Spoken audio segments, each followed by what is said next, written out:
here's the thing. Most of us were taught to chase happiness like it's a checklist. Journal, meditate, go to therapy, drink the ugly ass green juice. But what happens when you do all the things and still feel kind of eh? So that's what we're getting into today. And this episode isn't about any kind of toxic positivity or mood boosting hacks, blah, blah. It's about what positive psychology actually says about living well. So if you've ever felt like you're failing at happiness, this is your gentle invitation to stop chasing the high and start tending to what actually makes us feel alive. So let's go. So, see, we really talk a lot about happiness. And with that, about balance, mental life, like work-life balance, about wellness, about all the things we're supposed to be doing to live a good life. And of course, that varies a lot. Um, but I don't know, if you scroll social media and there's like a couple of things that is always kind of like that this is the good life. But I know you and I, we've done a lot of the right things. We've meditated, we've journaled, we've exercised, we were eating well, we got to therapy, and still we felt off at times. And this is really to say, this is not, again, like, you're not alone in this, right? I think most of us have learned to chase happiness the way we chase productivity, or also the way we glorify productivity as something to achieve, as the end goal. We treat happiness like it's a finish line. One more thing to run towards, to one more thing to kind of optimize, one more measure of how we're all doing. And yet, for all the energy we put into chasing it, it rarely lasts, right? It's blink and gone. And that's because happiness, at least the way we talk about it's fleeting in character. It's the good moments, the joy, the gratitude, the satisfaction, but not necessarily the deeper sense of well-being that carries us through harder times. And psychologists began to notice too a few years, I want to say years, but it's decades ago. They started asking, what if a good life isn't just about feeling good, but about functioning well?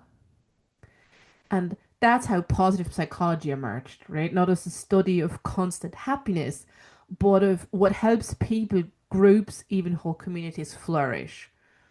And as researchers Gable and Haidt put it, positive psychology is the study of the conditions and processes that contribute to the flourishing or optimal functioning of people, groups, or institutions.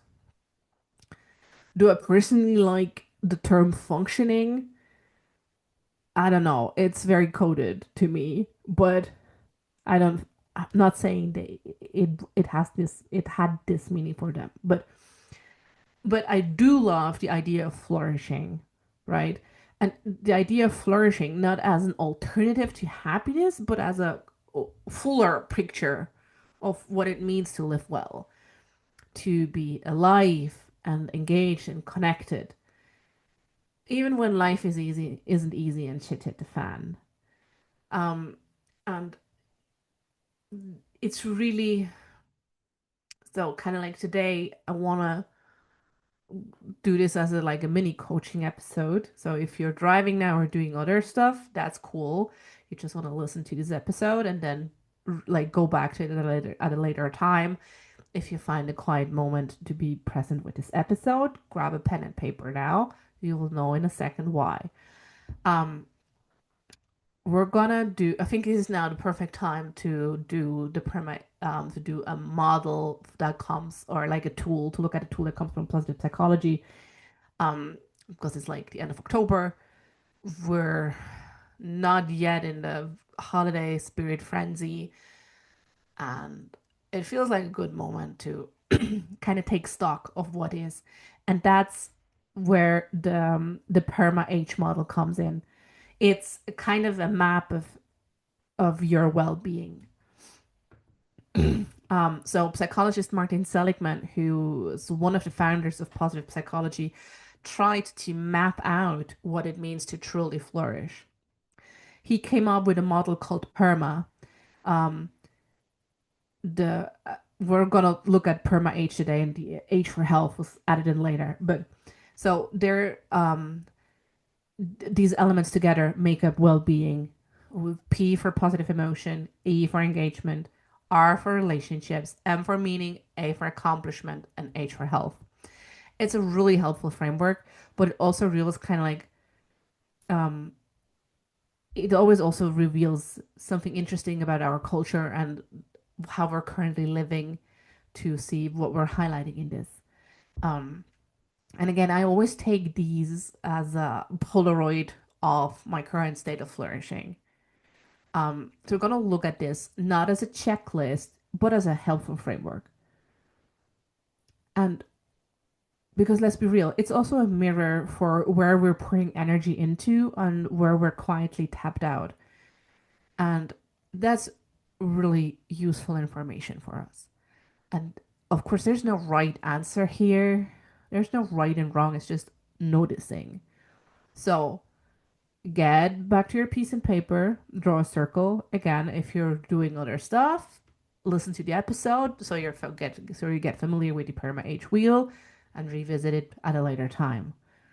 So now let's make your our own little map of flourishing. Like draw a big circle on a piece of paper and divide it into six equal sections and label each section or each section marker arrow. P for positive emotion, E for engagement, R for relationships, M for meaning, A for accomplishment, and H for health. So we're gonna rate now them from then 1 to 6. Like how full we're gonna look and tune into how full that part feels right now for you. 1 being empty or neglected, 6 being full and thriving. And again, this is not right or wrong. This isn't about judging yourself. It's simply about noticing where your energy is flowing and where something might be quietly asking for attention. Um, I'm gonna walk you through each of them and just kind of like tune in. Don't overthink, but kind of like just go with what comes up. So the first one is positive emotion. It's joy, gratitude, pleasure, comfort. Like those small everyday lifts that make our life feel lighter.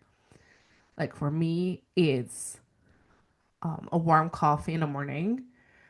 It's like seeing the sun through dark, like through the clouds, especially in the winter months right now. Is when I suddenly hear my kid laugh out loud. It's the small joys and moments of lightness that color our days. It's not about forcing positivity, but allowing yourself to feel the warmth, the gratitude, and the pleasure when it arises. So, questions to ask yourself here are how often do I experience emotions that feel pleasant or uplifting? What kinds of activities, places, or people bring me genuine joy? When was the last time I felt at ease, peaceful, or deeply content? Do I make space for joy, or does it get pushed aside by busyness? What helps me return to appreciation when life feels heavy? So now rate P from 1 to 6, or from 0 to 6. Um, so the next section we have E for engagement. Engagement is about being fully absorbed. Those moments of flow when time disappears and you feel alive, fully alive in what you're doing. Ask yourself what activities make me lose the track of time in the best way. How often am I deeply immersed in the present moment? Do I regularly do things that challenge or captivate me? When do I feel most energized or focused? And what helps me reconnect when I feel scattered or distracted? Again, rate from 1 to 6. Now we have section R, relationships. Flourishing depends on connection. The people who help you feel seen, safe, and supported. Ask yourself, how would I describe the quality of my current relationships? Who are the people I can truly be myself with? Do I nurture the relationships that matter most to me? When did the last When did I last express appreciation to someone I care about? And last, what kind of connection or support might I be craving right now? Again, rate from 1 to 6 as a snapshot of your current status of relationships. Meaning. Meaning is about doing the things that matter to you, that connect you to something larger than yourself.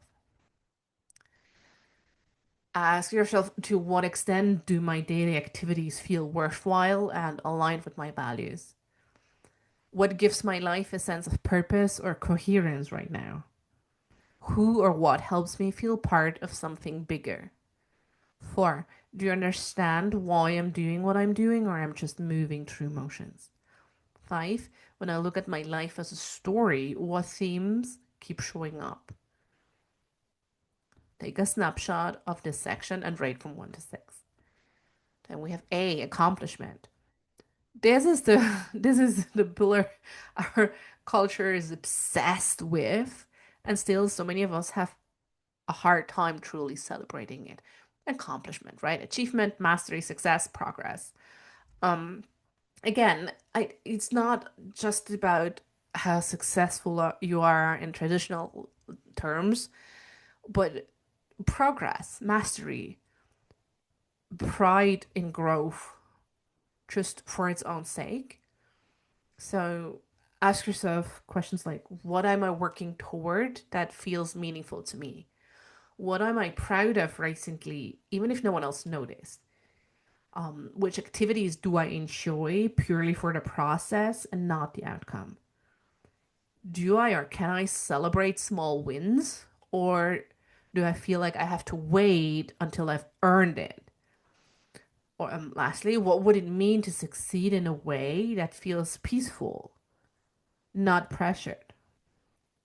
So again, take a snapshot of your life and how you feel you're celebrating your accomplishments, and rate from 1 to 6. Health, last pillar is health. So the interesting thing, I've mentioned this before, is this one was added later. It took psychologists a while to remember the body. The irony of it all. Um, and here, health isn't like the absence of illness, right? We can be ill and still tend to our health. It's energy, vitality, rest, embodiment, the sense that we're living in and not against our bodies. Health anchors all of it, like how you feel in your body, how much rest you get, and how safe and energized you feel day to day. So here, ask yourself, how does my body feel most days? Energized, tensed, depleted? Am I getting enough rest to truly recover and not just to recharge? How do I nourish myself? Physically, emotionally, spiritually? What helps me feel grounded and at home in my body? Do I listen when my body asks for rest or change? Tune inwards, take a snapshot, and rate from 1 to 6. So, look, now I really want you to look at your wheel and without making up 1,001 stories about it, just notice, observe, have a curious mind. Maybe right now you're strong in meaning but low in health. Maybe relationships feel full but accomplishments feel thin. We're not going into this with a sense of fixing. We're going into it with noticing. Because flourishing isn't a performance. It's a practice of awareness, of care, and tending towards things. Letting them shift, breathe, depending on where you are in your life. Flourishing has this very organic connotation of we have seasons of we go through all the seasons, right? We have a harvest, we tend to things, we have a harvest, we have like the winter where everything feels like it's retreating and like growing again for spring. Some seasons are heavy on accomplishment, others are all about healing or connection. Again, flourishing isn't static, it's rhythmic. And maybe most importantly, flourishing isn't something we do alone. It's something we do together in conversation, in care, in community. So I don't know, can we call it flourish, like flourishing labor, flourish labor? I don't know, but it's a thing. And this is really something we often gloss over, um, and is completely neglected when you, I don't know, look at all the wellness fear mongering that's online. Well being doesn't exist in isolation. Sociologically speaking, flourishing isn't just a personal achievement, it's a collective condition. Our ability to feel safe, rested, connected, and purposeful is deeply, deeply shaped by the systems we live in, by access to healthcare, time, community, stable income, sense of belonging. And those systems don't exist in a vacuum either, right? They were built within larger histories of colonialism, capitalism, neoliberalism, forces that taught us to measure worth by productivity, independence, control, and the disconnect from the land and from the earth. Colonialism disconnected people from land, culture, and community, and that disconnection still echoes in the way we define success today. Capitalism turned well-being into a product, something you can buy, optimize, or brand. And neoliberalism told us that if we're struggling, it's a personal failure, not a structural one. And since it's a personal failure, you can buy something to fix it. So when you feel burnt out, unfulfilled, or stuck in self-blame, it's not just you. It's the water we're all swimming in, right? And we so much live in a culture that praises constant motion and rarely makes space for rest. That celebrates resilience while quietly eroding the conditions that allow people to recover and to grow resilience. And a culture that turns care for self, for others, into a luxury, not a right. And this perversion of caring for others as while kind of like disregarding the care of self in this over glorified mother role is a perversion in itself, right? So real flourishing is relational and collective. It grows in communities that value care over competition, rest over relentless output, and belonging over performance. It's not something we hustle toward, but something we create together when we choose connection, compassion, and justice as the ground we stand on. Because flourishing is the whole spectrum, delight, dark, joy, grief, purpose, and pause, right? It's not about chasing that constant high that's fleeting overall anyway, but learning to be with all of us, all of you, the messy and the magical, the ever changing you.